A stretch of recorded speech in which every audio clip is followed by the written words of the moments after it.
A paz do Senhor. Somos a Escola Bíblica. É um prazer tê-los conosco esta noite.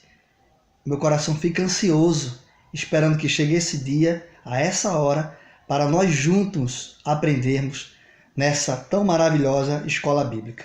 Amém, irmãos?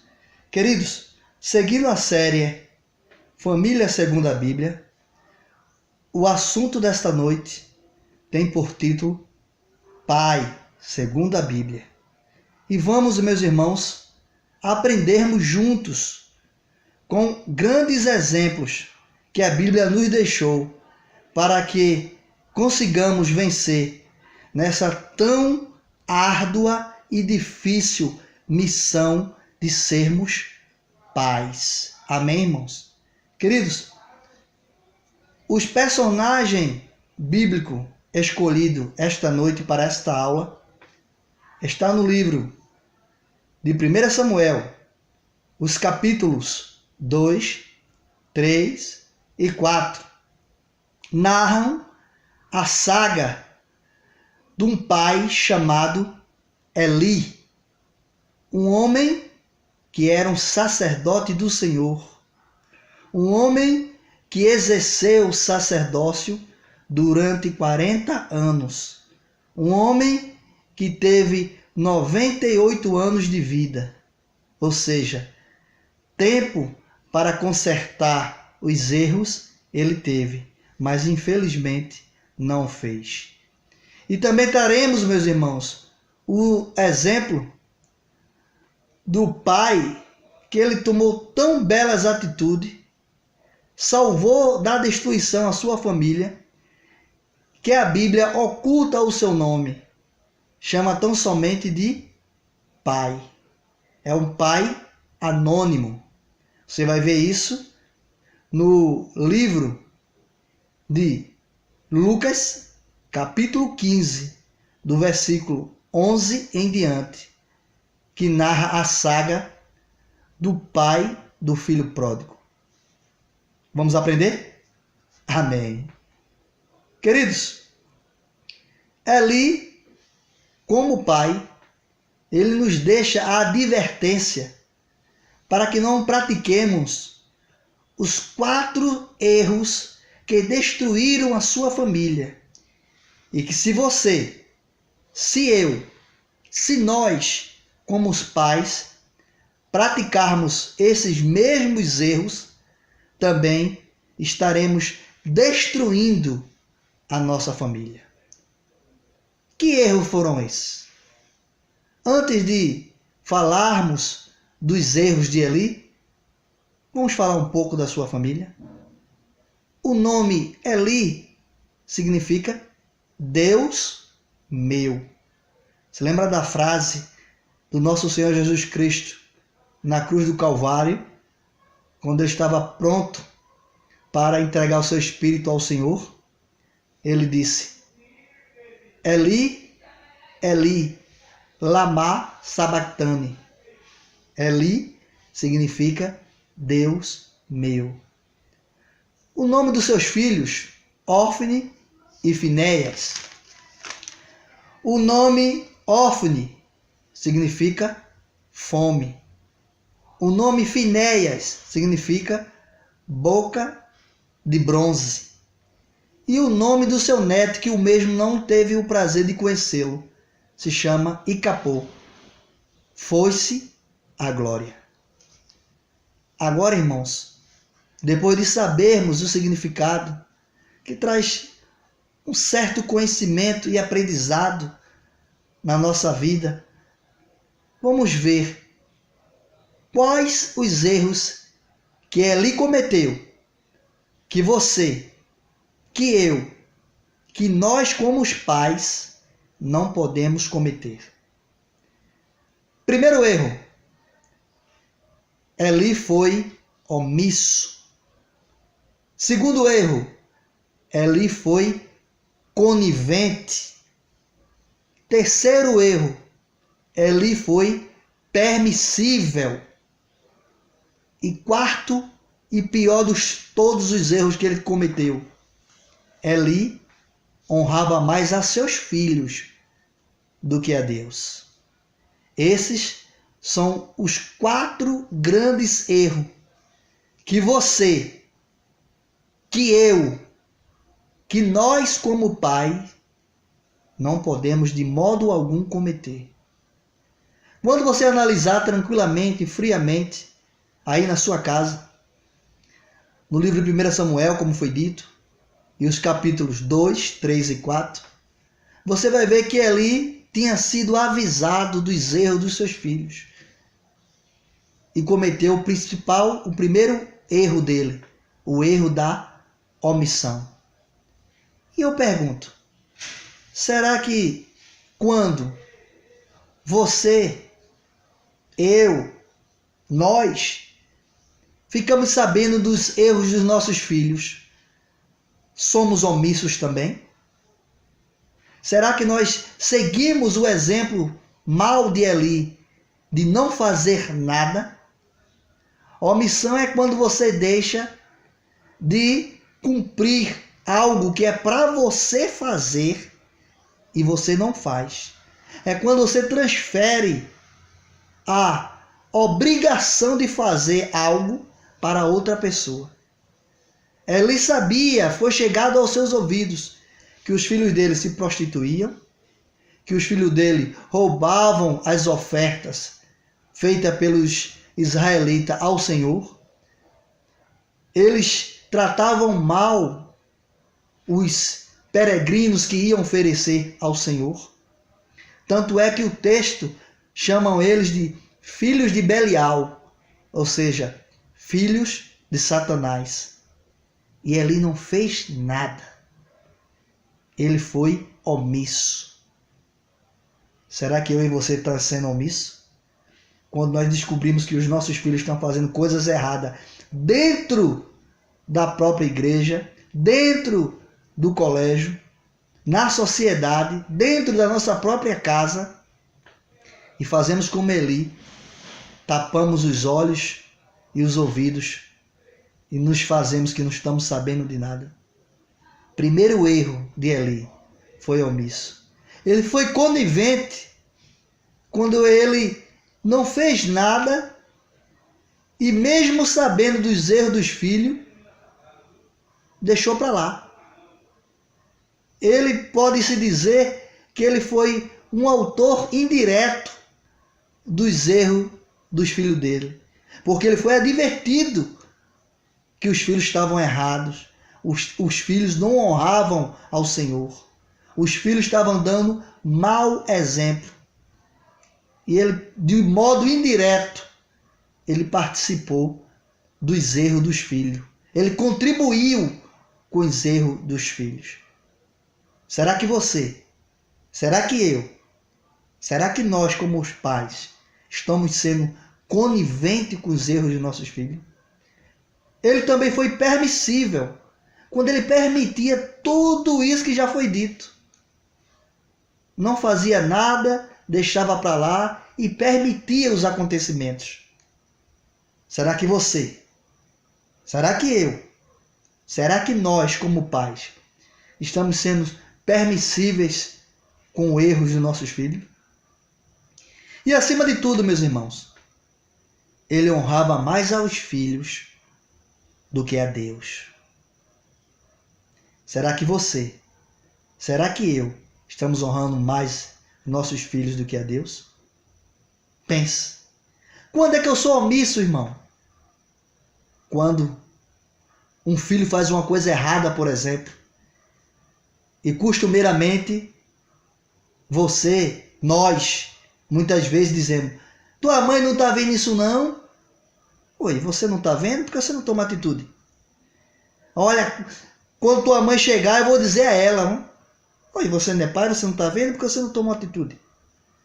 A obrigação de educar o filho não é das mães, ou melhor, não é só das mães, é dos pais e das mães. Então, quando eu sei de uma coisa errada, que eu não tomo uma atitude, eu estou sendo omisso. Conivente é quando eu contribuo diretamente. Né? Pego o carro no final de semana, empresto ao filho, vai paquerar, vai namorar. vá se prostituir. Você não diz essa palavra, mas o que você manda ele fazer é exatamente isso. Dá aquele dinheiro para ele sair com os amigos para fazer Deus sabe o quê. E amanhã ou depois a bomba estoura. Você foi conivente, você foi patrocinador dos erros dos seus filhos. Permissível é quando você permite tudo. Tanto na escola, tanto na igreja, como até dentro da sua própria casa. Quando seu filho chega com a sua namoradinha e vai para o quarto de 7, 8 horas da noite, sai 11, meia-noite. Você já se perguntou o que eles estavam fazendo lá dentro? Será que eles estavam orando? Sua filha, quando traz o namorado, entra, passa direto, vai lá para dentro do quarto, sai 3, 4, 5 horas depois. Será que você está sendo permissível? Será que você imagina o que eles estão fazendo? Será que eles estão fazendo um estudo bíblico? Sabe, pior do que tudo isso é quando você honra os seus filhos mais do que a Deus. Quando você vai para a igreja com ele, você vê a mensagem sendo pregada. E o seu filho, sua filha, o nosso filho, do nosso lado, com o celular ligado, prestando atenção na internet. Quando eles vão para a igreja, um exemplo, e se levanta mais de 20 vezes para ir no banheiro, mais de 20 vezes para beber água, atrapalhando o culto. O texto diz que os filhos de Eli não se importavam com as coisas do Senhor. Isso não é um exemplo de um filho que não se importa com as coisas do Senhor? E você está vendo ele fazer isso e não reclama, não chama atenção, não faz nada. Uma advertência para você, para mim, para nós nessa noite. É melhor nós fazermos os nossos filhos chorarem hoje do que eles fazerem nós chorarmos amanhã. Amém? Esses foram o erro de Eli. Oxalá que nós não estejamos fazendo esse mesmo erro, que a cabo de tudo destruiu a sua família. No mesmo dia que o Senhor tinha prometido, Eli cai do banco, quebra o pescoço e morre. Seu filho mais novo e seu filho mais velho, Hófni e Finéia, são assassinados na guerra. A sua nora, ao ouvir tudo isso, entra em trabalho de parto e morre no parto. Mas antes de morrer, bota o nome do filho e capou. Foi-se a glória. E quantas glórias de tantas famílias foi-se por causa dos erros do pai, que é o cabeça da família. Que nós possamos aprender com Eli para não cometermos esses tão gravíssimos erros que levaram à destruição total da sua família. Amém? Mas graças a Deus que não é só feito de exemplos ruins, é feito de exemplos bons também.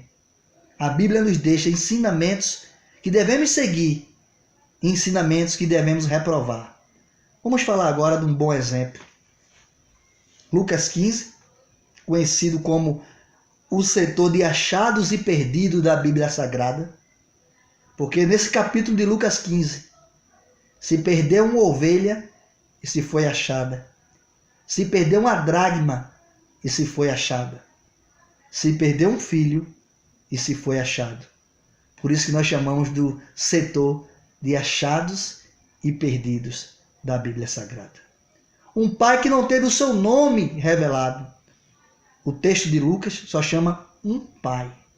Mas ele nos dá grande ensinamento. Como Eli cometeu 4 graves e grandes erros, esse pai cometeu 4 acertos invejáveis que devemos copiar. Primeiro, ele deixou o seu filho ir. Quando o filho dele disse: pai, me dá tudo que tenho, que é meu direito, que eu vou embora daqui. Me dê a minha herança, me dê a minha parte. Ele poderia fazer como muitos pais fazem hoje. Não, meu filho, você não vai para canto nenhum, você vai ficar aqui. Santos, existe um momento que nós, como os pais, devemos deixar o nosso filho quebrar a cara para que ele aprenda. Muitas vezes é necessário, na tão árdua missão de pai, cortar na própria carne para que haja um verdadeiro aprendizado no nosso filho. O filho dele pediu e ele deixou o filho dele ir. A Bíblia diz que assim como flecha no alfoge do arqueiro, são os filhos de nossa mocidade. E eu vos pergunto, o que um arqueiro faz com a flecha? Ele coloca no seu alfoge e deixa para lá? Não. Ele pega, saca do alfoge e dispara a flecha. E a flecha vai embora. Temos que ensinar os nossos filhos a caminhar com seus próprios pés e aprender com as consequências dos seus erros. Esse pai, ele dá um grande exemplo. Ele deixou seu filho ir, mesmo sabendo que seria ruim. Nós aprendemos com isso, irmão, que mesmo eu, que mesmo você, como pai, sabendo que vai ser prejudicial ao nosso filho, muitas vezes temos que deixar ele ir, para ele quebrar a cara lá na frente e aprender que se deve honrar o pai. Amém? Foi o primeiro acerto que nós devemos seguir. Há momentos, não é em todos os momentos, mas há momentos que nós devemos deixar os nossos filhos escolher o seu caminho. Segundo, ele o reconheceu e só reconhece quem conhece. E a pergunta é, você conhece o seu filho? Aquele pai, ele reconheceu quando o filho vinha longe. Ele não tinha a mesma aparência que ele tinha quando ele saiu de casa. Com certeza ele estava sujo, cabeludo, barbudo, fedendo, mais magro. Mas o pai o reconheceu. Por que ele reconheceu? Porque ele já conhecia o seu filho. E muitos pais hoje em dia não conhecem os seus filhos. Mas saiba de uma coisa, os seus filhos lhe conhecem muito bem. Então, ele reconheceu o seu filho. Como é bom nós conhecermos o nosso filho. Em terceiro, ele o recebeu, ele o acolheu, ele o amou. Embora nossos filhos cometam erros, quando eles dão fruto digno de arrependimento, nós temos que fazer como o pai do filho pródigo, abrir os braços, recebê-lo, abraçá-lo, beijá-lo, trocar suas roupas sujas, estragadas, fazer uma festa, porque o filho estava morto e reviveu, estava perdido e foi achado. E quantos filhos hoje em dia estão perdidos? E quantos pais estão com aquela mesma expectativa, pelaquela mesma estrada que viu seu filho ir, ele espera um dia o seu regresso. Aleluia. E em quarto, um exemplo maravilhoso que devemos aprender é que ele reconciliou o seu filho com o outro irmão. Ele fez a paz entre as famílias. Ele reconciliou o filho mais velho com o mais novo. Essa é uma função ímpar de ser pai. É um pai reconciliador. Lembro-me, quando eu era pequeno, quando a gente arengava um com o outro, meu pai dava uma pisa nos dois e dizia, se abrace. A gente passava mais de hora abraçado um com o outro. Um com cara feia com o outro, um com raiva. E meu pai dizia, se suas costas coçar, peça para o seu irmão coçar, mas não se solte um do outro. Eu quero ver um abraçado com o outro. E daqui a um pouco mais, estávamos todo mundo rindo, todo mundo achando engraçado. A raiva tinha passado. Porque o nosso pai, além de exemplar, ele reconciliava um com o outro. Grandes exemplos. Que esse pai anônimo, a Bíblia não cita o seu nome, mas nos dá. Será que nós somos um pai que estamos reconciliando os nossos filhos? Eis a pergunta. aprendendo com péssimos exemplos e aprendendo com ótimos exemplos. E nesta noite, quando você opinar, eu quero ouvir a sua opinião. Nós queremos ouvir, nós queremos aprender mutuamente. Eli não só cometeu esses erros, ele cometeu muito mais. Mas eu vou deixar para que quando você analise o texto, você o identifique. Esse pai do filho pródigo, ele não cometeu só esses acertos, ele cometeu muito mais acertos. Mas quando você analisar esses textos, você o identifique. Amém? Que nós possamos aplicar em nossa vida o estudo de hoje, observando, analisando esses dois textos tão importantes para você, para mim, para nós que somos pai, para não fracassarmos nessa tão difícil e árdua, mas também tão importante missão de sermos pai. O que é ser pai? O que significa a palavra pai?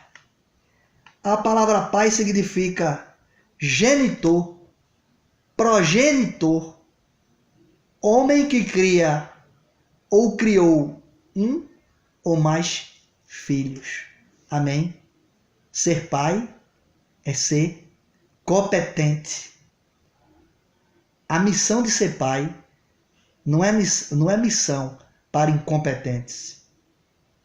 Ser pai é orar ao Senhor e pedir direcionamento quando e como agir. Que você, que eu, que nós possamos aprender com esses tão simples exemplos como proteger os nossos filhos. A Bíblia diz que se fustigares o teu filho com a vara, certamente não o matarás, mas livrarás a sua alma do inferno.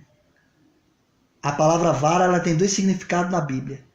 Os professores gregos daquela época, eles ensinavam aos alunos com uma varinhazinha de bambu, apontando 1 mais 1, 2 mais 2, isso é aquilo, com a vara. Mas quando ele percebia que o aluno estava disperso, ele batia com a vara na cabeça do aluno para trazê-lo de volta à aula. Assim nós devemos fazer, ensinar a palavra de Deus, ensinar o comportamento que um filho tem que ter. Mas se o mesmo desobedecer, há momentos que só a palavra não resolve. Então, aquelas santas palmadas, elas às vezes têm um efeito melhor. Que nós possamos aprender esta noite como seguirmos firme na missão de criarmos os nossos filhos. Amém? E nunca se esqueça, somos a escola bíblica. Amém?